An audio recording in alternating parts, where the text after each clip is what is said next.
ils veulent vous endormir pour pas que vous preniez votre pouvoir, pour pas que vous preniez conscience des choses autour de vous.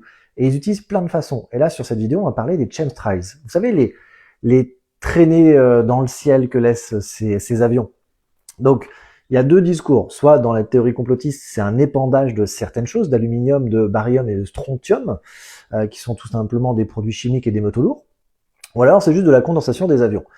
Mais il faut comprendre. Alors, comment je peux savoir certaines choses? Parce que je le sors pas comme ça. Mon grand-père était sur Mirage 2, Mirage 3, armée de l'air. J'ai le bonheur de faire partie de groupe initiatique. Je suis entrepreneur qui a, on va dire, un certain succès. J'ai plusieurs entreprises et je fais partie des 1% qui gagnent très bien leur vie. Et je fais partie de groupe initiatique où je côtoie des gens bien placés dans certains domaines, dont un peu ce qui se passe dans le ciel. Et ils m'ont tous dit la même chose. La vraie condensation, c'est qu'en fait, il y a des avions qui font de la vraie condensation. Ça, c'est vrai. Mais le nuage disparaît petit à petit parce que c'est de la glace et la glace, au bout d'un moment, tombe et en tombant, en fait, ça crée une friction, une chaleur et elle s'évapore. Donc quand le petit nuage part vite derrière, c'est de la vraie condensation. Mais quand le nuage reste longtemps et s'étale, ce n'est pas de la condensation. Il y a 3 aliments dedans. Aliments. 3 métaux lourds. L'aluminium, comme je vous disais, qui est très intéressant, je vous expliquais derrière. Le barium et le strontium.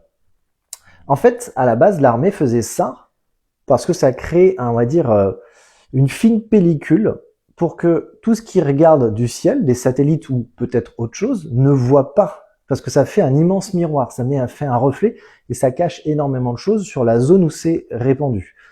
Donc, c'est pour empêcher que quelque chose du ciel vienne.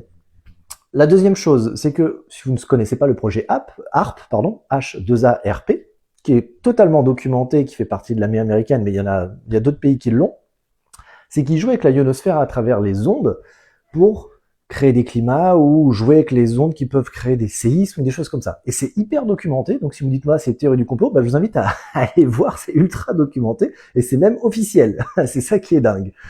Donc voilà. Donc ils se sont rendus compte que avec ces métaux lourds en petites particules qui sont partout, en fait ils ont un meilleur contrôle de la ionosphère et des ondes quand ils les envoient, ça résonne mieux. Donc du coup ça peut amplifier le projet HARP. Et qu'est-ce qui s'est passé? Ils se sont rendus compte que à la base c'était pour occulter tout ce qui venait du ciel et de jouer avec les ondes dans la ionosphère. Ils se sont rendus compte que ces particules restaient et faisaient aussi empêcher, on va dire, une certaine on va dire fréquence de lumière de passer, donc ça la faisait renvoyer. C'est une fréquence de lumière de guérison, c'est une fréquence de lumière de régénération. Donc on n'a pas 100% de la lumière pour se régénérer, parce que le soleil est un excellent régénérateur, c'est un nourrisseur de notre âme, nous sommes des êtres de lumière. Donc si on nous coupe d'une certaine fréquence de lumière, ça pourrait compliquer les choses. Et il s'est passé quelque chose qu'ils s'en sont pas rendus compte. L'aluminium essentiellement, parce que les deux autres c'est des isotopes radioactifs, c'est juste de la merde, c'est du poison en bas. Mais l'aluminium, quand il descend et qu'il se met dans l'atmosphère, et quand on le respire, ou qu'il va dans les aliments qu'on le mange, on ingère de plus en plus d'aluminium dans le corps. L'aluminium est un poison incroyable, et on s'est rendu compte que l'essentiel des gens qui ont des problèmes au niveau cognitif, au niveau cérébral, Alzheimer, c'est qu'ils ont un taux d'aluminium plus élevé que la moyenne dans leur corps. Donc, on se retrouve à être empoisonné continuellement. Et vous savez ce qui se passe avec l'aluminium? Vu qu'il se loge dans le cerveau, même si c'est un microgramme, il prend sa place, il court-circuite le cerveau. Et quand on court-circuite le cerveau, on ne peut pas utiliser ses qualités, ses compétences, tout ce que le cerveau pourrait nous aider à avoir, comme de la télépathie ou nos intuitions ou un 6e sens, parce que ça fait partie du cerveau. Eh bien, ça le court-circuite et on ne peut pas l'utiliser correctement.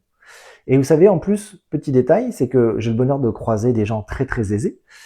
Et je parle même de milliardaires, qui est un de mes mentors, et dit tout simplement, tout le monde chez eux ont des purificateurs d'air avec des gros filtres où ils passent une grande partie de leur temps à être dans une pièce, à respirer un autre air pour nettoyer les poumons, ce qui nettoie régulièrement leurs poumons. Donc voilà, si tout ça, ça peut vous aider, ce style de sujet t'intéresse, abonne-toi, et si tu souhaites aller encore plus loin, il y a une communauté privée. À bientôt.